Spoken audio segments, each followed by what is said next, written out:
Jangan lupa subscribe YouTube channel Metro TV News dan jangan lupa nyalakan notifikasinya. Pemerintah terus memantau pergerakan aliran dana judi online di masyarakat melalui Pusat Pelaporan dan Analisis Transaksi Keuangan atau PPATK melihat perkembangan modus judi online yang makin beragam dan makin canggih untuk mengelak dari pantauan hukum. Untuk membahas hal ini sudah bergabung bersama kami Kabiro Humas PPATK Natsir Kongah. Pak Natsir, selamat malam.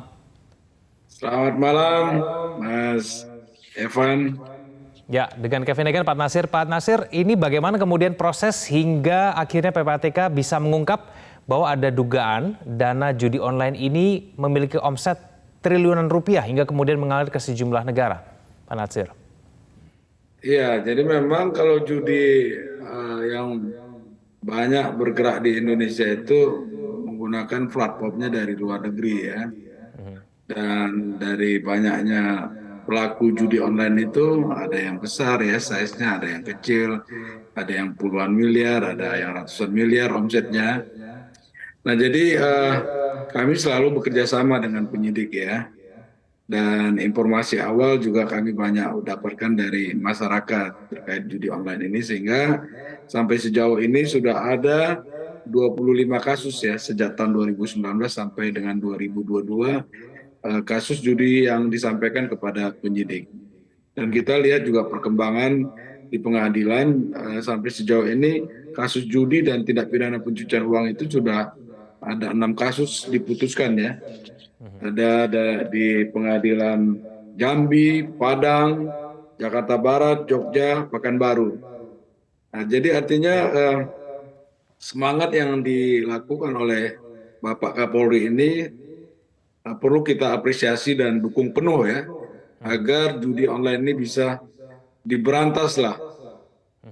Karena memang sangat merusak dampaknya ya terhadap masyarakat, baik secara masyarakat secara luas maupun ekonomi bangsa Indonesia ini secara makro, Mas Kevin. Ya, Pak Natsir, Nah, ini jumlah tepatnya dana yang mengalir ke luar negeri itu berapa, Pak Natsir? Ya itu, omset ya, baik di dalam maupun ke luar negeri itu per tahunnya bisa ratusan triliun ya. Itu secara agregat, tapi secara pastinya itu kita tidak bisa sampaikan karena dia terus berproaktif ya. Oke. Tapi Jumlahnya. diketahui Ya Pak kalau Natsir sekarang ini ini sedang gencar-gencarnya penegak hukum melakukan penindakan, maka omset dari perjudian itu menjadi menurun kan. Oke, Pak Natsir, tapi diketahui tidak ini pengirimnya siapa, penerimanya siapa, perorangan atau perusahaan itu sudah diketahui? Oh iya tentu ya. Jadi kita kan proses kerja PPATK itu di dalam analisisnya itu melakukan follow the money, sehingga uang itu dari mana, dibawa kemana, ditransfer kemana, itu kita tahu persis seperti itu Mas Kevin.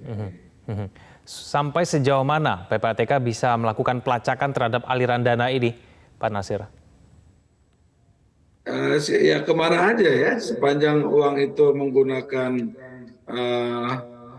melakukan transaksinya melalui industri keuangan ya, perbankan misalnya ya, pasar modal, insurans segala macam itu ya, kita bisa tracir, termasuk dia larikan ke luar negeri. PPATK itu punya paguyuban yang dinamakan dengan Egmont Group ya.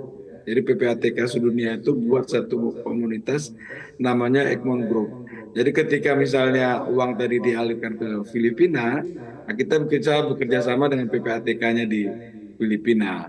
Kalau uang tadi dialirkan atau dikirim ke Thailand, kita bekerja sama dengan AMLO, PPATK-nya di Thailand, juga negara-negara lain. Jadi kerjasama yang sudah kita lakukan itu cukup baik ya, sehingga lebih cepat gitu ya untuk bisa mentrasir uang-uang dari hasil kejahatan yang ada. Baik Pak Natsir, informasinya pelaku judi online ini sangat lincah dan lihai dalam membuat dana hasil judinya ini tidak terendus begitu. Apakah memang betul dan cara dari PPATK untuk kemudian bisa membuat pelacakan dana hasil judi online ini bisa kemudian diketahui itu bagaimana caranya nanti? Ya memang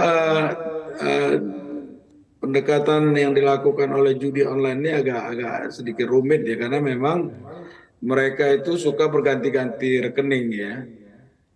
Dan itu salah satu kelemahan yang masih ada pada kita. Orang dengan mudahnya dan mendapatkan rekening dan buku ATM sehingga digunakan oleh pelaku kejahatan untuk membuat kejahatan.